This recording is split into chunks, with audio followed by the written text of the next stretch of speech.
I'm in California where it never rains. You and I were fighting and I needed space.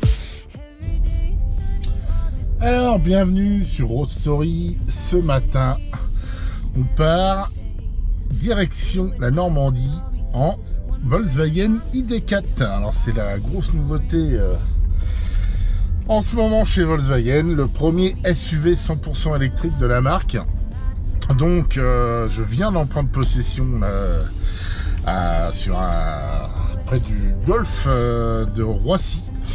Et on part direction Dieppe, en Haute-Normandie, pour un petit road trip. Enfin, road trip, c'est un bien grand mot, mais on va déjà essayer d'arriver à destination. Donc, j'ai 180 km de route et on a le ID4 avec la grosse batterie, la 77 kW. Donc on va voir un petit peu ce que ça donne. Je sais pas trop, il y a un parcours qui est prévu, donc je sais pas trop si à l'aller on a de l'autoroute ou quoi. Donc on va se faire un peu la surprise sur le trajet.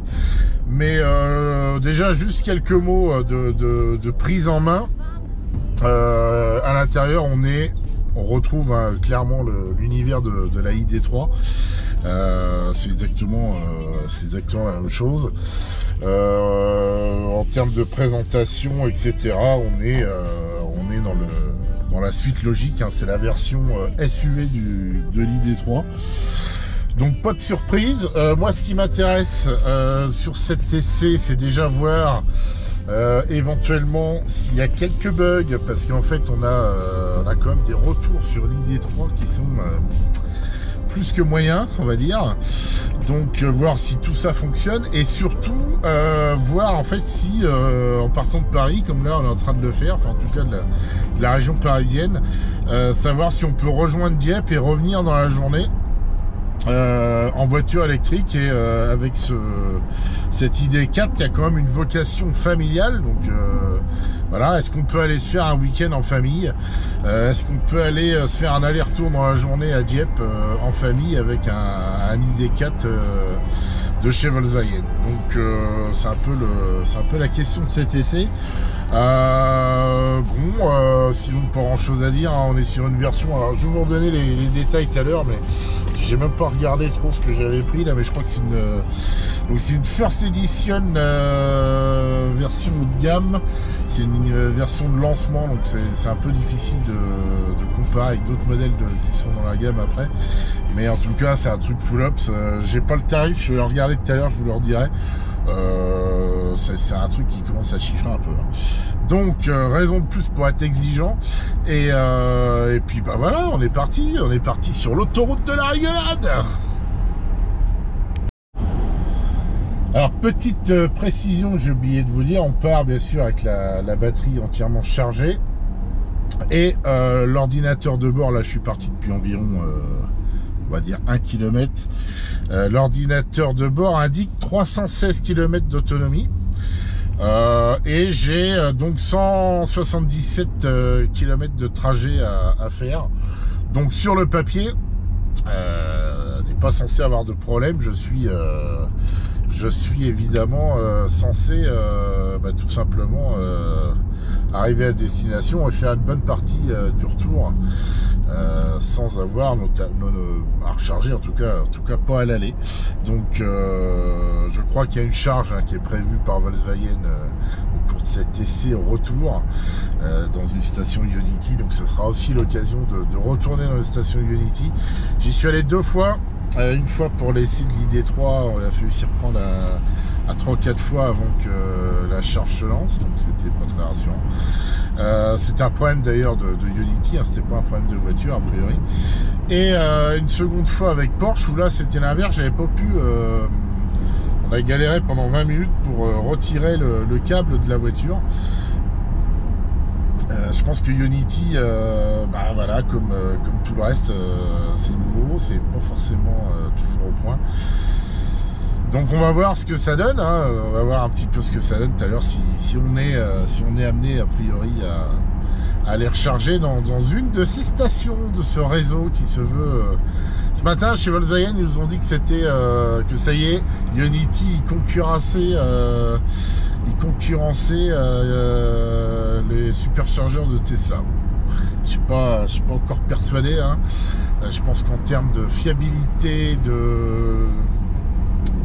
d'étendue tout simplement, enfin quand tu vois le nombre de chargeurs Super Tesla, il y en a un peu partout quand même. Je crois qu'on est encore loin du compte, mais c'est quelque chose qui est amené à se développer aussi, donc on verra. Donc c'est parti pour ces, voilà, il me reste 313 km d'autonomie.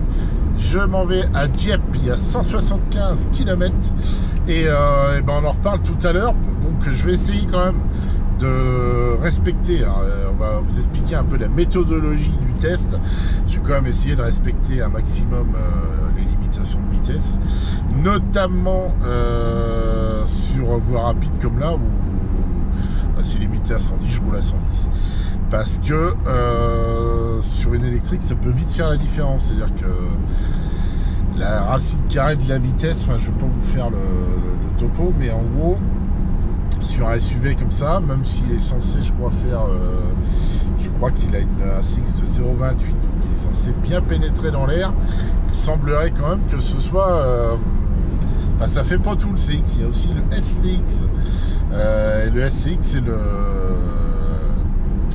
l'impact frontal en fait de la voiture, l'encombrement de la voiture dans l'air, on va dire, et de toute façon si on roule à 120 130 on va ça va pas être proportionnel, on va consommer peut-être moitié plus qu'à 110. Donc les limitations, la limitation est à 110, on va rouler à 110, et quand c'est à 90 on roulera à 90, et puis si on a du 130 et bien on roulera à 130.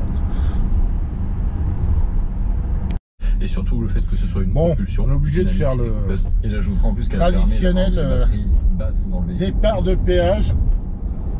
Alors ça marche, hein. Là je suis en... Ce qui permet d'avoir un véhicule plus dynamique. Je suis en mode éco. L'avantage d'avoir un empattement très lent, donc 2,77 m, ce qui permet d'avoir un habitacle très confortable et très spacieux. Et surtout, comme l'a dit 3, si salisse de l'emporte dès le premier tour. Ah, il se met à pleuvoir, on arrive en Normandie.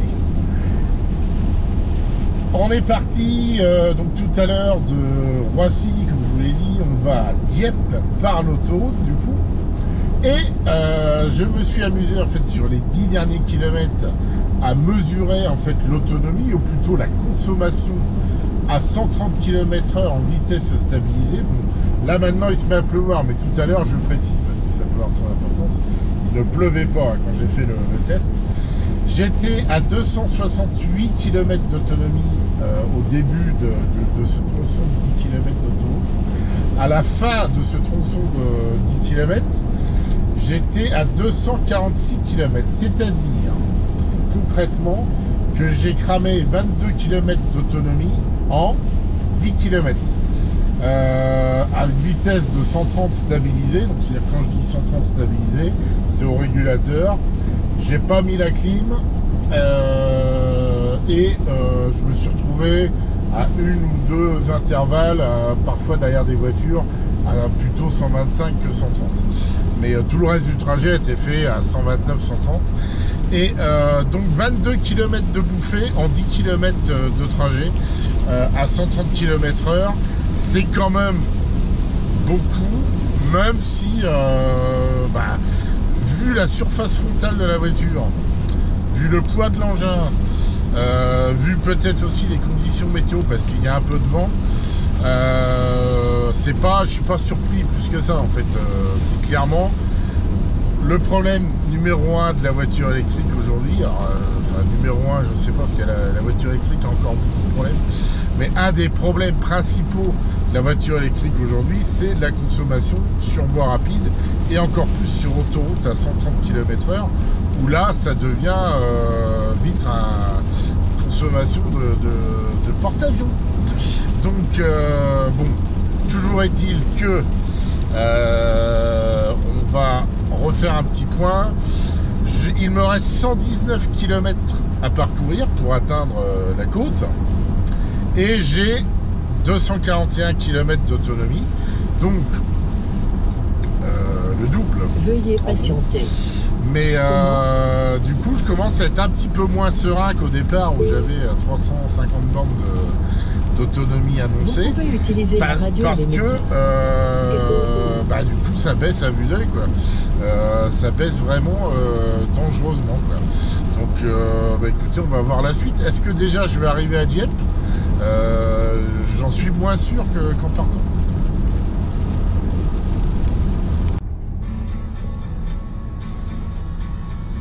Alors, nous sommes à 40 km de la mer et sur le réseau secondaire, c'est un peu l'occasion de faire aussi le point sur les qualités dynamiques de la bestiole. Donc, on retrouve les qualités clairement qu'on avait décelées sur l'ID3.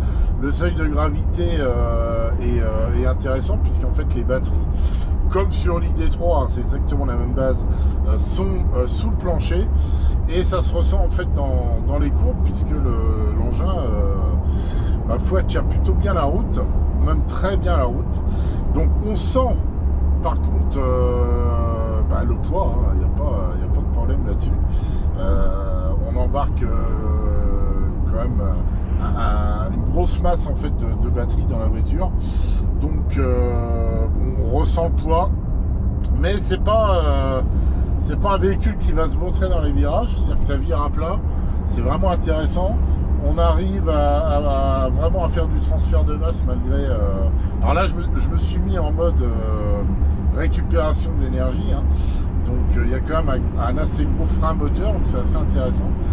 Et puis ce qui est assez bien géré finalement aussi, c'est la sonorisation, parce que sur un véhicule électrique, passer 70-80 km/h, en général on a le même niveau de bruit que dans une thermique, puisque finalement ce qui fait du bruit, c'est les bruits de roulement, c'est les bruits aérodynamiques. Là c'est pas trop mal géré. Alors tout à l'heure sur l'autoroute, c'est un peu l'effet pervers du truc, c'est qu'on n'entend que ça, on n'entend plus le moteur, donc on entend essentiellement en fait les bruits d'aéro, mais franchement c'est plutôt bien géré. Pour ce qui est de l'habitacle, en fait on a la même présentation que sur une ID3. Alors ces dernières années, on va dire depuis le T-Roc, Volkswagen nous avait un peu surpris avec des matériaux durs, des plastiques durs, etc. Là on a quand même un progrès à ce niveau-là, c'est-à-dire qu'on a la partie supérieure qui est en plastique moussé. On a l'intérieur qui est dur, mais on sent que c'est quand même bien assemblé. Il n'y a pas de bruit, il n'y a pas de rossignol, comme on dit, et l'ensemble est plutôt bien agencé. Le système d'infodivertissement, ma foi, il y a quand même une petite mise en main au départ, il faut quand même s'habituer, mais bon, on a un bouton central ici qui va nous amener sur le menu avec la radio, la navigation. Voilà, c'est tactile, c'est quand même assez intuitif, on va dire. Donc pas de souci de ce côté-là. On commence à être habitué aussi à ce système-là à force d'essayer des Volkswagen. Donc les habitués de la marque ne seront pas dépaysés. Alors pour ce qui est des spécificités électriques, ce qui est intéressant là-dessus, c'est le module de commande en fait de la boîte de vitesse, si je peux dire. C'est-à-dire qu'on a marche avant, on a deux positions en D, donc la position normale, B pour avoir plus de récupération d'énergie, un point mort, une marche arrière, et tout ça en fait via un commodo qui est ici. Alors c'est un peu bizarre au début, puis en fait on s'y fait assez rapidement, c'est hyper ludique. Il suffit de tourner le commodo en fait pour passer de marche avant à marche arrière avec le point mort. Pour m'arrêter, j'appuie sur parking. Voilà, c'est aussi un des avantages de l'automobile électrique, c'est tout simplement la facilité de fonctionnement, la facilité de conduite. Bon, on approche de la fin de ce trajet et on voit la mer, ça y est, on est arrivé à la mer, donc je suis pas encore arrivé au point de rendez-vous exactement, mais en tout cas il me reste 7 km à parcourir, j'ai 150 bornes d'autonomie, tout va bien. Petit enseignement quand même sympa, c'est vrai que quand on se tape 200-300 bornes comme ça de véhicules électriques, on arrive finalement en pleine forme. Je trouve qu'il y a une forme de... Déjà le fait que ça soit silencieux, on n'arrive pas avec la tête qui bourdonne et avec ce bruit de fond sans arrêt. Et c'est vachement agréable en fait sur le long trajet finalement de rouler en électrique quand on n'a pas le stress bien entendu de l'autonomie, bon ce qu'il a sur le trajet aller en tout cas est le cas. On verra au retour comment ça se passe en termes de stress, mais en tout cas c'est vraiment agréable, c'est vraiment sympa. Alors il y a beaucoup de gens qui critiquent parfois à juste titre la voiture électrique. Mais c'est souvent des gens qui n'ont jamais mis le pied, jamais posé leur cul en fait dans une bagnole électrique. Et en fait à l'usage, c'est quand même vachement bien quoi. Donc ça c'est quand même un point important. Et il faut pas oublier voilà que c'est quand même super agréable quoi. Alors le silence, il y en a que ça dérange, mais je peux vous assurer qu'à l'usage, dans un usage quotidien normal, c'est quand même vachement sympa. Et puis il y a une souplesse de fonctionnement, il y a un couple immédiatement disponible qui est incomparable sur un véhicule thermique. Et ça c'est quand même des gros points forts. Et voilà, on se tape une matinée de route là, on arrive et voilà, je suis détendu, je suis en pleine forme. Je ne suis pas énervé quoi. Donc je dis pas que les voitures thermiques m'énervent, hein, mais elles ont tendance à m'exciter plutôt. Mais bon voilà, c'est un point qui est quand même important à souligner. Nous sommes arrivés à la mer, à Dieppe, et le moins qu'on puisse dire c'est que ça souffle. Donc on va faire profiter un peu quand même du paysage et de la mer et des vagues.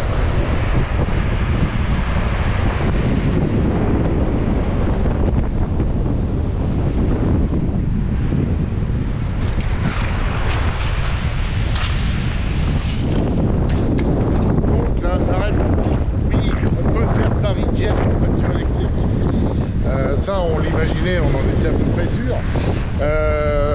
La vraie question, ça va être de savoir si on peut revenir en voiture électrique sans trop galérer. En tout cas, cette ID4, il fait le boulot, il est vraiment sympa à conduire, habitable aussi. Il y a vraiment de la place, on retrouve en fait l'emplâtement un peu allongé de l'ID3 avec les roues aux 4 points. Donc ça profite à l'habitabilité, ça c'est important. On a une garde au toit qui est plus importante que dans l'ID3, pour moi c'est la principale différence. Et un coffre qui est, je sais plus exactement, mais au-dessus de 500 litres, donc qui est suffisamment profond et assez grand pour transporter, je pense, les bagages d'une famille de 3 à 4 personnes pour partir en week-end. Donc ça c'est important. Donc bien sûr c'est la version, ils nous ont mis la version haut de gamme, hein, First Edition Max. Et donc tout équipé, il manque rien. Encore heureux parce que je vais vous donner le tarif tout à l'heure, je le mettrai en fin de vidéo, mais ce véhicule n'est pas cadeau. Donc c'est la moindre des choses. En attendant, on va aller déjeuner et puis après on va tenter le retour sur Paris. On a déjeuné à Dieppe. Donc je suis arrivé tout à l'heure à Dieppe. Donc je rappelle, on était parti de Roissy. On a été jusqu'à Dieppe. Je suis arrivé avec 152 km d'autonomie. Là, je repars donc du déjeuner. Il reste 100 km à faire. Alors quand je dis il reste 100 km à faire, c'est 100 km jusqu'à la station Ionity où on doit recharger la voiture sur le retour. Donc 100 bornes et j'ai 143 km d'autonomie très exactement. Puisqu'en fait après déjeuner, je sais pas, elle a perdu 10 bornes pendant le déjeuner, puisqu'en fait elle doit recalculer, j'imagine, en fonction de la conduite, etc. Elle doit se caler au minimum. Donc 100 bornes à faire, 140 bornes d'autonomie, 143 très exactement. Sur le papier, effectivement, c'est facile. Dans la réalité, je sais que s'il y a de la voie rapide, il va falloir faire un petit peu attention. Donc ça va être un très bon test. On va voir si justement ce système de charge Ionity déjà fonctionne. Et puis surtout, ce qui va être intéressant, c'est de voir si j'arrive à déjà y aller, parce que j'ai pas trop envie de pousser la bagnole sur 20 bornes. Donc, sachant que ceux qui suivent un peu Roadstory savent que je suis pas le dernier à me retrouver dans la merde à chaque fois que j'essaie des voitures électriques. Donc voilà, ça va être un peu le test ultime. Donc bon, ce matin j'étais plutôt un bon élève, hein, parce que je suis arrivé avec 150 bornes d'autonomie. Il y en a qui étaient à peine à 100, parce que j'ai respecté les limitations de vitesse et que j'ai pas trop fait le kéké. Mais je pense qu'il va falloir continuer un peu sur cette conduite de bon père de famille cet après-midi. Mais bon, je veux dire, on est censé respecter les limitations de vitesse dans ce pays. Je sais pas si vous êtes au courant. Donc moi ça me fait un peu tout drôle, mais apparemment c'est ce que les gens font au quotidien. Donc voilà, c'est une voiture familiale, on n'est pas sur une voiture sportive. Donc on est censé conduire normalement. Donc c'est ce que je vais faire au cours de ce test. Et ben je vous laisse, je vais écouter un petit podcast, par exemple un podcast de Roadstory, je sais pas, disponible sur Deezer, Apple, Spotify et compagnie. Et puis en hors cause tout à l'heure, je vous tiens au courant si je tombe en panne, évidemment. Et puis rendez-vous à la station Ionity. Bah quoi, c'est un SUV, non? C'est fait pour les aventuriers. En tout cas, là, sur les chemins défoncés, le confort reste absolument royal. C'est super bien suspendu. Et c'est pas de tape-cul du tout. Donc, c'est vraiment sympa. D'ailleurs, les assises sont plutôt bonnes aussi pour une allemande. Se séparer fâché, on ne sait pas si on se remet. Il est 7 heures quand elle quitte son immeuble en direction de l'école. On est arrivé à la station Ionity, qui est aussi une station Shell sur l'autoroute, et regardez-moi ça. Ça, c'est l'ancien monde, avec les pompes à essence, elles sont toutes vides. Il n'y a personne qui fait le plein.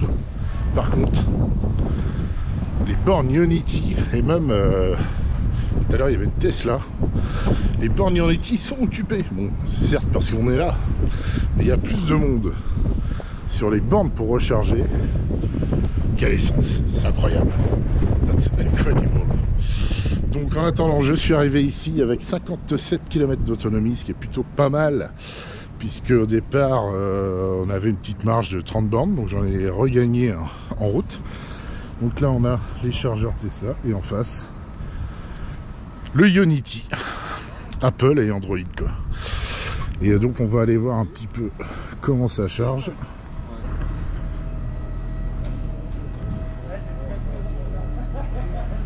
Bon allez, on va aller voir comment ça se charge une voiture électrique.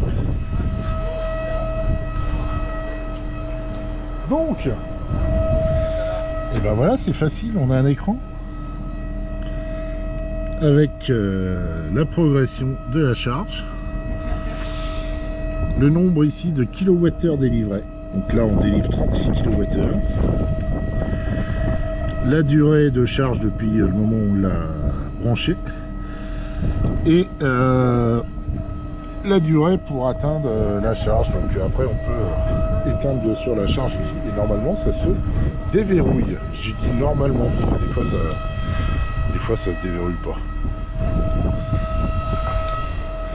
Donc elle en est où ma petite titine là? Dans 2 minutes t'es parti. Bah voilà. Donc là quand il met 5 minutes c'est pour atteindre 80%, c'est ça? Ouais, c'est ça. Ok. Ouais, en fait c'est pas la puissance délivrée. 50 kWh délivré en 34 minutes. D'accord, ok. Ouais, ok. Et donc je suis à 79%.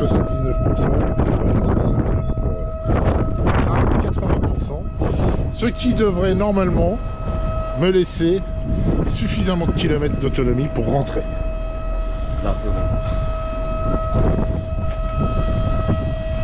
Ça y est, nous sommes à 80% d'autonomie. C'est-à-dire que ça me laisse en kilomètres, hein, on va parler en kilomètres, ça va être plus simple. L'autonomie estimée puisqu'en fait ça prend aussi en compte ma façon de conduire, etc. Elle est de 287 km. J'ai très exactement 177 km restants à parcourir, essentiellement de l'autoroute. Donc écoutez, on va pouvoir refaire un petit test de consommation à 130 et puis peut-être à 110 aussi pour voir la différence. On arrive à la fin de cet essai sur une journée et le bilan est plutôt bon, c'est-à-dire que depuis ce matin, depuis le départ ce matin, j'ai fait 460 km. J'ai bien entendu fait un arrêt, donc on l'a vu tout à l'heure, sur une charge Ionity, sur une borne Ionity, où j'ai dû m'arrêter à peu près une demi-heure pour récupérer 80% de batterie, d'autonomie, de capacité de batterie, on va dire. Et à aucun moment, en fait, aujourd'hui, j'ai été finalement en situation de stress par rapport à l'autonomie. Donc ça, c'est important. Bon, le parcours était clairement taillé sur mesure, hein, puisqu'on est dans un essai presse. Donc effectivement, ils sont pas débiles. Ils vont pas nous envoyer sur une route où il n'y a pas de borne et où on peut pas charger. Mais toujours est-il que c'est intéressant, puisque là, dans l'exemple typique d'un Parisien qui va déjeuner en famille à Dieppe le midi et qui repart le jour même, il peut en fait tout à fait faire l'aller-retour sans stress, avec juste une petite halte d'une demi-heure, on va dire, sur une borne rapide. Et voilà, c'est tout à fait, ça prouve que c'est tout à fait possible déjà, donc c'est important. Et puis donc quand je suis arrivé à la borne Ionity, il me restait à peu près 60 bornes d'autonomie. Je me suis arrêté une demi-heure. Je suis rentré sur Paris. Là, je suis donc à Roissy. Je reviens au point de départ de ce matin. Il me reste 58 km d'autonomie. Donc, en roulant, alors concrètement, hein, pour être tout à fait transparent, j'ai respecté les limitations de vitesse scrupuleusement.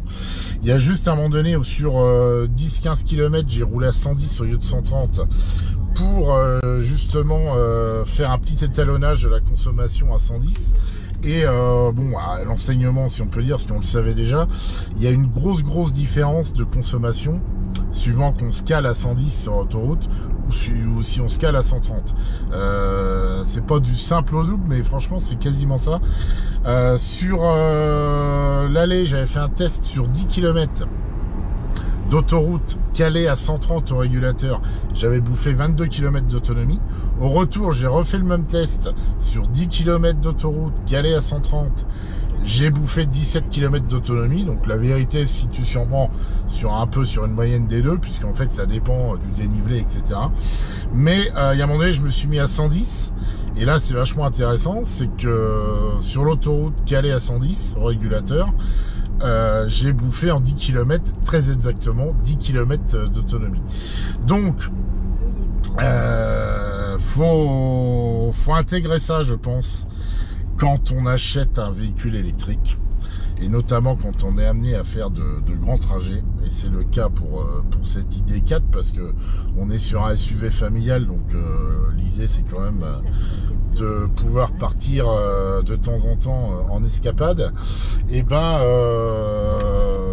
si on a comme moi un peu de mal à rester à 130 sur autoroute, qu'on préfère rouler à 140, 145, clairement, il va falloir revoir ses habitudes, parce qu'on va bousiller l'autonomie en un rien de temps.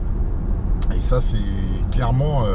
donc quand on double sur l'autoroute des bagnoles électriques qui roulent à 110, 115, clairement, c'est parce que les mecs ont compris qu'on consommait moitié moins à cette vitesse-là plutôt qu'à 135 ou 140. Bon, après, on est sur un véhicule qui coûte quand même plus de 50 000 €. Et en gros, quand on voyage, on est un peu obligé de rester quand même dans les clous.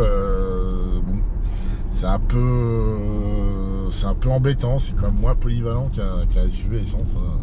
Il n'y a pas de problème, mais bon, en tout cas, c'est une des premières fois où je roule en électrique où j'ai pas ce stress quand même de tout simplement d'avoir la panne sèche, quoi.